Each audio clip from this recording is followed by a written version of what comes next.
মা হুয়ার রূহ, মুহাম্মদ আমাদেরকে বলে শোনাও রূহ কারে বলে, কেমন করে আসে, কেমন করে যায়, এ ব্যাপারে কি জানো বলো। 2 নাম্বার প্রশ্ন, মানহুম আসহাবুল কাহাফ, আসহাবে কাহাফ সম্পর্কে কি জানো। 3 নাম্বার প্রশ্ন, মান হুয়া যুলকারনাইন, যুলকারনাইন বাদশা সম্পর্কে কি জানো। আল্লাহর হাবিব সাল্লাল্লাহু আলাইহি ওয়াসাল্লাম বললেন গাদান উজিবুকুম, আগামীকাল বলে দেব। কি বললেন? সবাই বলেন উত্তরে কি বললেন? আগামীকাল বলে দেব। তো আগামীকাল সবাই এসে হাজির। বলো, 3টা প্রশ্ন রেখেছিলাম গতকাল, উত্তর বলো। আল্লাহর হাবিব সাল্লাল্লাহু আলাইহি ওয়াসাল্লাম বলতে পারলেন না, কারণ ওহী আসেনি। তিনি ছিলেন ওহী নির্ভর, ডিপেন্ডেন্ট অন ওয়াহি, dependent on revelation, guided by the ওয়াহি।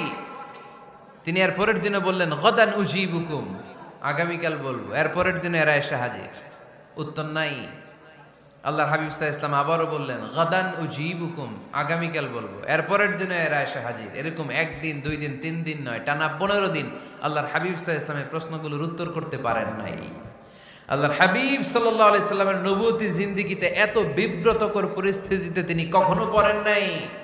ইহুদিরা প্রতিদিন এসে হট্টগোল করে আর মক্কায় রটনা ছড়ায়, দেখো এই লোকটা যদি সত্যি নবী হতো তাহলে তো উত্তর করতে পারতো, ঠিক কি না?